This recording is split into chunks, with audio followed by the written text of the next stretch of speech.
Oh, right. Well, my name is Chris Pizzey. How do I get into acting?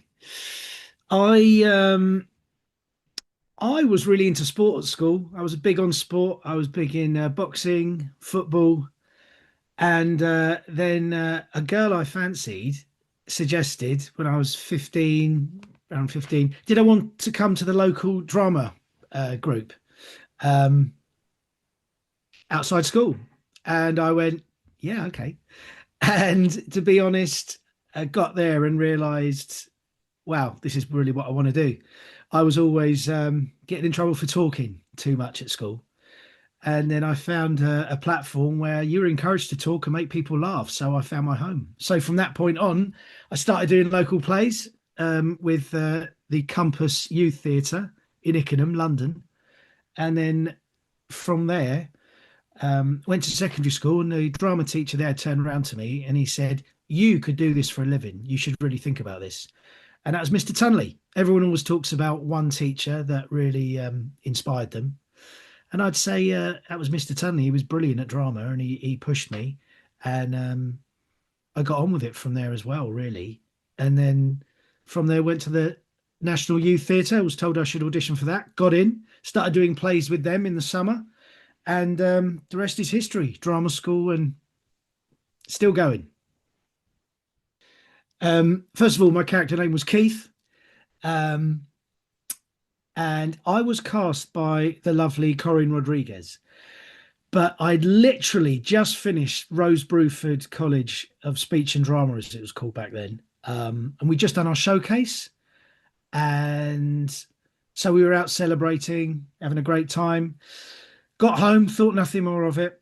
And then literally my mum, because I was back at home at that point, my mum banged on my bedroom door and said, "Get out of bed, there's someone on the phone." And I was like, "What do you mean there's someone on the phone? You got to speak to someone. They're in the acting game." And I was like, "All right, all right."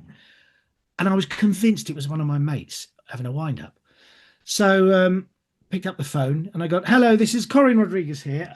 It's a bit last minute. We've had a dropout situation and I need to cast this. We're filming on Monday. Can you come in?" And I was convinced it was one of my mates having a laugh. And I was like, "Yeah, yeah, right. Yeah, cool. Yeah, I'll do that once I get back from Hollywood. Quite busy.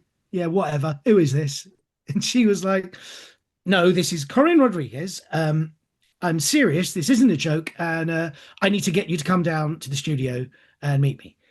And again, I was like, "Oh, who's put you up to this? This is taking the mick." And then her tone of voice suddenly changed. She said, "I will say this only one more time before putting the phone down.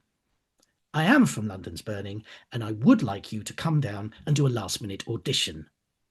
And at that moment, I realized, oh, this is real.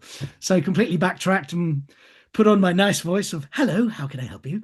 And scuttled down to to where she was based and literally did an audition there and then put it on tape. I hadn't even had time to tell my agent who I just signed with. Um, it was all very last minute. She'd seen me in the showcase and thought I'd be great for a fit at some point in London's Burning. And then she had a dropout of a role and I was just fresh in her mind. So went down, did a very quick audition, got the part and was filming on the Monday.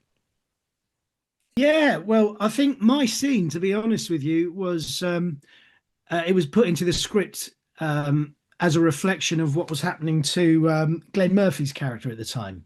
He was moonlighting, doing another job, and the whole thing they come down and find that I've borrowed the digger from my work from Mr. Baines to do a private job for someone on the quiet, and then I've smashed it through the neighbour's wall and created a bit of havoc and got into. I think I ended up going into their front window in the with the digger.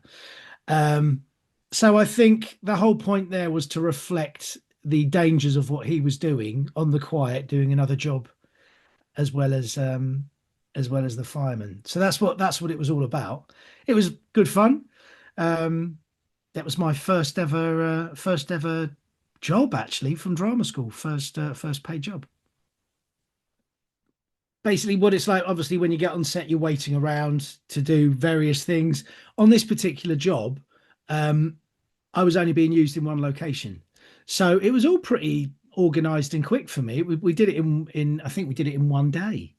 Um, but yeah, it was good fun. Everyone was nice on set. There was a guy who was the year above me in Rose Bruford. He just got into it, Jim Alexander. I don't know if you've had any interviews with him, but I recognized his face as well while I was filming. He was obviously there on set. Um, the funny thing that I found about London's Burning when I filmed it was obviously we filmed it and Glenn Murphy was absolutely lovely. He was a joy to work with, really friendly, very welcoming to someone who was brand new. Um, was my brother at the time, my older brother, he works on the other side of the camera. He's in post production. And it just so happened at the time he was a telecine operator and he was working nights. And after I'd filmed, he got in touch with me and said, I've just been looking at your big face all night. I've been doing the rushes for London's Burning. And I mean, this is years and years ago. He copied them onto a video VHS tape for me. So I've got all of the outtakes and everything that I saw before it went out. There's quite a few of them as well. So that was fun. But on set, Glenn Murphy, he was very funny. He said, if you're not happy with a take, because I know it's your first day, if you're not happy for a take, swear straight away. That way they can't use it and you get another go. I always remember that. And there was a few times where he wasn't happy with the take, and straight away a little blue word came out and they couldn't use it, so he had another go. No, as I said, yeah, it was very nice, very pleasant. I mean, it was a serial drama at the time, so it was all filmed very quickly. But yeah, as I said, I had a very nice time. All my stuff was really with Glenn. There was another older actor there, obviously playing the angry neighbour. I can't remember his name, but he was a nice chap as well. Um, I remember he was we were queuing up to get our tea and bacon sandwiches, and he pulled a great big china mug out of his bag, and he turned to me and said, "This is your first day, isn't it?" And I went, "Yeah, yeah." And he went, "Always bring your own cup, much bigger than the little rubbish polystyrene ones."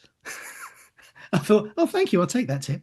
But everyone was very jolly. Yeah, to be honest, very minimal, very minimal. I mean, literally, I was playing a young kind of builder that was doing a private job on the quiet. So I was just in a, little polo collar down, some old jeans and some big boots. Um, yeah, there wasn't much makeup. I didn't need it back then. Now they'd have to schedule in another half hour. Not really. I mean, they were fond memories, first job. Um, just everyone was really nice, really very welcoming. I won't go into details, but over the years, I've worked on various sets, and sometimes you go in and it's not a great feeling, and other times everyone's really generous, and it seemed a very nice, generous place to work. I had a nice time. Yeah, well, luckily, I'm still in the business. I'm still acting. I now direct as well. I've so I act, direct, done a bit of writing. Even a few years ago, I produced a couple of short films, took them to Cannes. That was fun. I am doing something at the moment, and it sounds awful. I really can't tell you. I'm under an NDA, so sorry about that. But I what I can say is that I no, I can't say that. But yeah, I am working. I do have regular directing gigs. I'm the kind of resident director for the Christmas pantomime at the Basingstoke Anvil Arts. I've been doing that now for about 9 years. It's a beautiful, nice theatre, about 1,000 seater.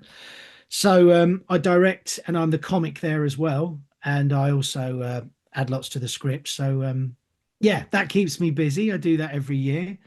I do lots of voice work these days. After London's Burning, obviously, I had my lucky break with the Basil Brush Show, and played Mr. Stephen, the lead on that, for 6 years. And then that seemed to go all around the world. So that was very kind. That got me into do a lot of voices because obviously I was playing a lot of silly, crazy characters in that. So I still do a lot of voices now in animation and ADR, added dialogue, for feature films, radio plays, adverts, commercials, that kind of thing. So that's my bread and butter, really. And every now and again, I get a nice, juicy television or film gig as well. So life is good, life is happy, and keep on going. No worries. Good luck with all the rest of it, Andrew. Nice to meet you. And yeah, take care.